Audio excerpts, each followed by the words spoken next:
News Rundown. President Trump wants to crack down on crime in other cities. We'd love to go into Chicago and straighten it out. But he's frustrated that Illinois Governor J.B. Pritzker has threatened a lawsuit if National Guard troops are sent in to help fight crime or with illegal immigration raids. Mayor Brandon Johnson, also a Democrat, says troops are not needed or wanted and that crime is down in Chicago. You try and reason with them and it's like you're talking to a wall. It's just doesn't, I assume it's just a political ideology. They're not stupid people. The president said that while in Washington at the Museum of the Bible yesterday, amid a D.C. crackdown that he says is just about solved the crime problem there. Though, the Free D.C. protests continue with this demonstrator's message to the president over the weekend. This is evil, the corruption. You need to get on your knees and pray for forgiveness, and you need to do the right thing. Well, the president and his administration think they have done the right thing with a federal crackdown that's led to more than 2,000 arrests in Washington. It's dramatically safer than it was before the crackdown. Cully Stimson is in D.C., a senior legal fellow at the Heritage Foundation. He's a former assistant U.S. attorney for Washington. I work about a block from here. I walked into Union Station the other day. I didn't get secondhand marijuana smoke high. Didn't see panhandlers and hand-to-hand drug transactions. You see it all the time when the crackdown hadn't happened. And the numbers speak for themselves. Carjackings are down dramatically. Murders are down dramatically. All violent crime, for the most part, is down dramatically. And this is the way it could be if the D.C. local leaders did their job in the first place and the system wasn't so dysfunctional. Well, there are more than 2,000 National Guard troops that have been patrolling. More than half of them are from Republican-led states that have joined the president's crackdown, along with the D.C. National Guard. Are you seeing those troops as you go around the city? Every day. I saw them on my way over here to the Fox Bureau. It's a welcome sight, frankly. And look, D.C. is a 45 square mile square. And on the right hand side, so when you consider that the Metropolitan Police Department is down 800 officers out of an authorized force of just under 4,000, that's going to take a long time to backfill that. So this temporary surge is very helpful. But how long can you have National Guard troops there? Well, remember that the D.C. National Guard reports directly to the president, so indefinitely if the president wants to do that. Other states who are willing to send their folks, they can send them here for as long as those states are willing to give them up. But this is a temporary fix as far as I'm concerned. I think the president as well. The D.C. Metropolitan Police Department has had a recruiting shortfall because the D.C. City Council has defunded them over the years. Morale is low, so that's going to take a while to fill that bucket up and train them up. Other local jurisdictions, the counties that surround D.C., Maryland, and Virginia, they've been pilfering officers because morale is so bad. So there's a cultural change that has to happen, but I think this needle's moving in the right direction. So how does the cultural change happen? How do you get the city council to put more funding into police? They are very much against this Trump crackdown. There have been protests you've probably seen around the city. So it's not like what the president's doing is being welcomed by everybody. Well, it's actually being welcomed by the people in the hardest hit parts of town. The people you see protesting are the white liberal elites who aren't the people who are disproportionately affected by violent crime. They live in the upper Northwest, but the people who live east of the Anacostia River in the east part of the city, where you see, Ward 7, Ward 8, where crime is really a problem persistently, you notice they weren't in the protests. And so this is not an 80-20 issue. This is a 97-3 issue, as the president likes to say, and people deserve safe streets and safe neighborhoods. And so you're either for crime or you're against it, and most Americans are against it. 2,000 arrests since the president's federal takeover, according to the Attorney General Pam Bondi. More than 200 illegal guns seized. There are some illegal gang members who've been caught up in this federal crackdown. Federal agents are also out there, but they may not be in uniform, right? That's right. And that's perfectly fine, perfectly lawful. Look, the criminals now are on high alert. Remember, in most places, the most number of murders and violent crimes happen in the summer because people are out of school. A lot of them, these crimes are committed by juveniles, 16 and 17-year-old gang or gang recruits.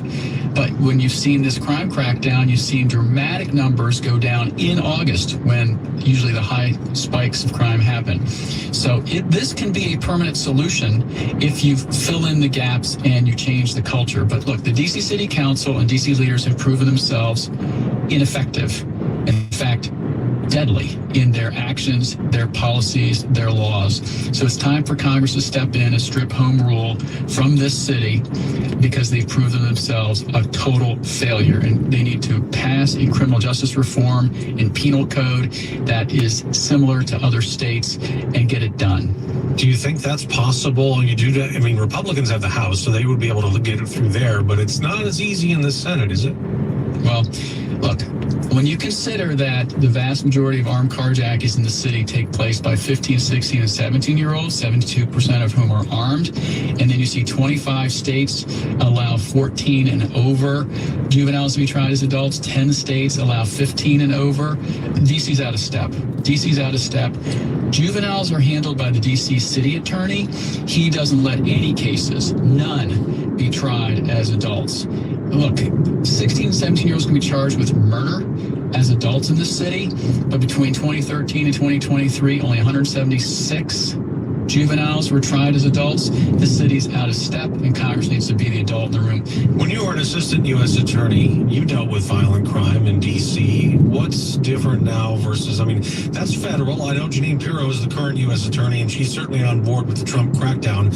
When you were there and you were doing it, what did you see? Is it the same as now, or was it different then? It was different in the sense that, and I've been a DA in 4 places. Okay, so DC was the last place I was a prosecutor, and it was the most dysfunctional place I ever worked. It was different in the sense that common sense people prevailed. The DC Superior Court judges back then would put violent people in jail. Now, between 2018 and 2022, there were 5,558 arrests for carrying a pistol without a license. 2/3 of those cases weren't even prosecuted, and of the 1/3 that was prosecuted, 60% got probation and only 1% got sentenced to a full prison term. So this city has turned even more left than before. And so when I was there was some common sense. Now there's none. You know, it's interesting. I know that Democrats usually, when they talk about gun control, they talk about getting guns off the streets and people with guns off the streets. But that's not what you're talking about. Isn't nearly what they say they want. Right. If you want guns off the streets, and I do too, illegal guns, then every felon carrying a pistol should be prosecuted in federal district court, where, according to the U.S. Sentencing Commission, 97.6% get sentenced to prison, on average 68 months. But if you're an armed career felon, 203 months. In D.C., all of those cases, until Jeanine Pirro came in, went to D.C. Superior Court, and only 14% got prison, and the rest got some form of probation. And so they're not taking guns seriously. They're not taking felons' possession with guns seriously until Trump and Pirro came around.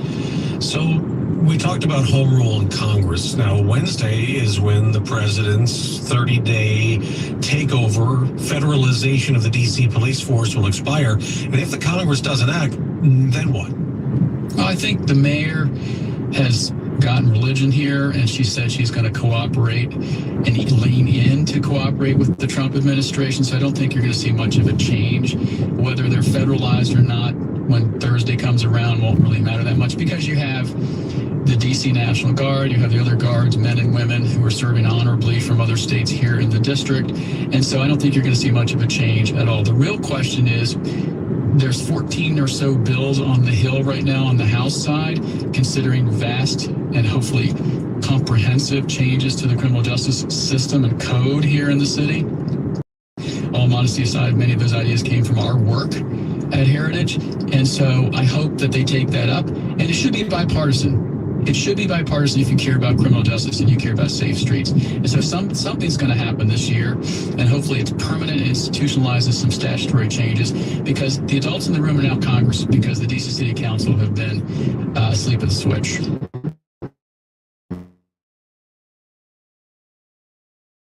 General, he has gone to court. He's filed suit. He's trying to say that the president has overreached his federal authority on this. His lawsuit has zero merit. Of course, Trump has plenary authority as the commander-in-chief to nationalize the state National Guard in D.C. and use them as he sees fit. So Brian Schwab's going to lose, but he's been losing for years. And so this is a political stunt and has no legal merit. And, you know, if the president does send troops to more cities, he's going to be facing more lawsuits. Is it tougher for him when he gets out of Washington, D.C. legally with this? Yeah, it is, because, you know, unless a governor agrees and consents or cooperates with the president to call up their state National Guard. Remember, those state National Guards report to their governor.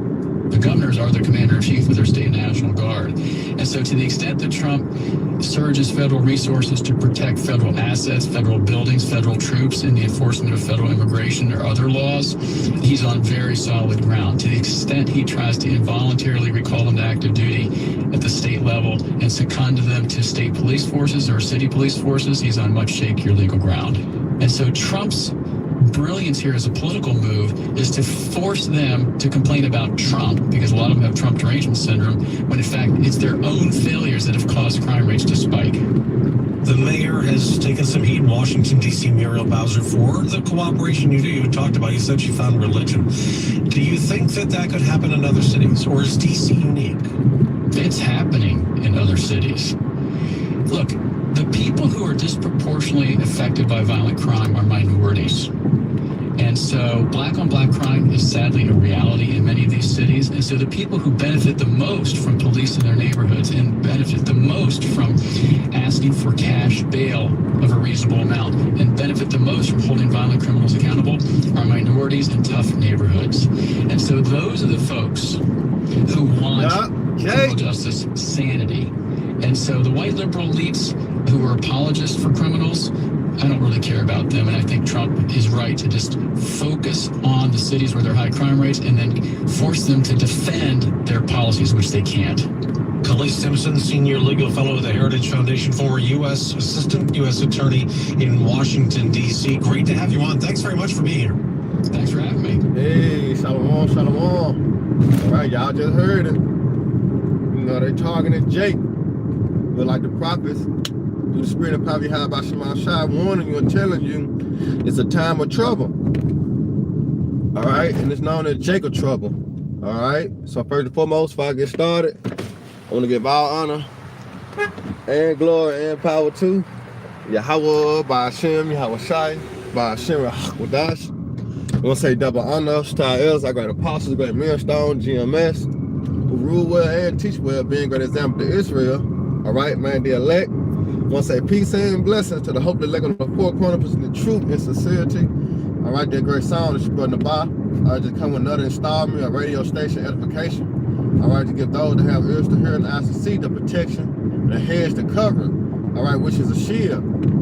All right, going to Isaiah 33:6. Wisdom and knowledge shall be the stability of thy times.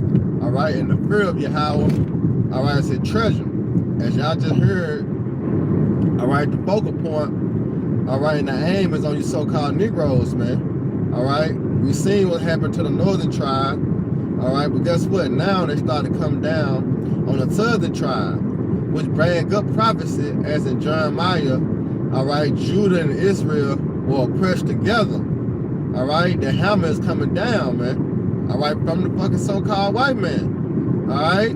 The scripture say never trust thy enemies. And now these niggas finna see. All right, the Lord allow us to see, all right, through the spirit of power, all right, of his mercy, which is this word. Well, guess what? 2/3 gonna see. But the difference between us as the household of faith believers and 2/3 not gonna be shield. All right? But those that believe, those that repented, all right, those that turn back, those that making Yahweh Shema Shai, all right, they defender will be protected. All right, but 2/3 shit out of luck. All right, because they just said how Trump 30 days in DC going to be ended. But if the government, all right, go along with it, guess what? His stay gonna be extended. And guess what? They're gonna be in every other state. The scriptures say that the devil is going to come down with great wrath. Nor did he have nothing but a short time. All right, and the devil knows that time is ticking. All right, so he got to plot, he got to scheme, he got to strategize to this new world order, but it's all in the hands of the Heavenly Father Yahweh, because time is due. All right, time is due, man. You know, so this is basically bringing up 2nd Ezra, the 15th chapter, man. All right, the sedition, which we seeing now that the people don't want him in their city, but it ain't up to them. You see that? The people marching, they said it ain't even Jake that was marching and protesting against Donald Trump coming to their states. It's the Edomites. All right, it was the Edomites that protesting to not have Trump in their state. All right, but guess what? It's finna go down, man. And you want to be protected. You want to be covered. All right, it's finna go down. So let me get this precept real quick. This 2nd Ezra 15. All right, I'm starting at 1. It said, behold, speak thou in the ears of my people the words of prophecy. All right, the Lord's people are you so-called Negroes, Latino, Native Americans, man. All right, you are the chosen people of the Lord. So we got to speak these things unto you, whether you hear or whether you forbear. All right, because our job as a prophet, a duty of a prophet, is just to tell you. You know, like I usually tell, make jokes, tell people like, who gives a fuck? All right, because one thing about it, you have been warned, you have been told. All right, so it says, speak down the ears of my people the words of prophecy, and that's what it's all about. All right, it's all about prophecy, man. Tied the things that's happening, all right, worldwide to the scriptures and the things that's going to happen worldwide, all right, according to the scriptures, man. All right, this is where you get prophecy from. To back it up, the Bible is a prophetic book. All right, the Bible is a prophetic book, man. It deal with prophecy. No other book that you can pick up, all right, can compare, you know, to the Bible. It said, which I will put in our mouth, said the Lord, Yahweh Shema Shah. All right, and what did he put in our mouth? The words of prophecy, man, to warn and say before the danger come. It says to cause them to be written in paper, for they are faithful and true. Right? The words of Yahweh Shema Shah are faithful and they are true. None of these shall fail. None of these prophecies, all right, that you heard from the apostles on down, all right, is not going to fail. We seeing it. All right, we seeing how it's escalating from 0 to 10 real quick. But guess what? When it hit 10, it's a wrap. All right, that's why the extended of the Lord mercy is being poured out week in and week out, in season, out of season, through who? Through the prophets. Because you're going to have this come about. I'm going to jump down to 15. It said, for the sword and their destruction draw nigh. Meaning it's on the way. It's close. All right, the time of trouble is close, man. A sword is a killer instrument. All right, destruction is things being torn apart. All right, and a lot of things gonna be torn apart, man. People, houses, feelings, dreams, all this shit gonna be torn apart. All right, soon, as the Most High Yahweh allowed his devil to come with his wrath. And it says, for the sword and their destruction draw nigh, and one people shall stand up and fight against another with swords in their hand. Remember, the sword going to a killer instrument. Now, they might have swords, but you got guns, you got bats, you got nigger beaters, you got cracker whackers. All right, all those are tools to use for protection. All right, to defend yourself. It said, for there shall be sedition among men, and this is basically what we're seeing throughout the whole country. People rising up against the government. People, you know, fighting back against the government. All these protests and marches, you know, no justice, no peace. That's all you getting. You see that? So this is very well planned out. As the Most High words are faithful and true. You know?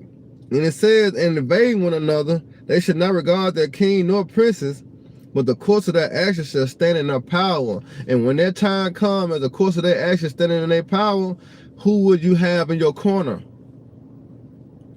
You see that? It's very important to have the Lord, Yahweh Hashem Yahushua in your corner, man, in a time of trouble. All right? So, Lord willing, y'all brothers and sisters edified. Once again, give all honor and glory to Yahweh, by Hashem Yahushua, by Hashem HaKadosh. Double honor to our elder. Peace and bless the whole elect. Next time, Shalom. Abba Baba, Baraka Akim. May the Lord team bless y'all morning.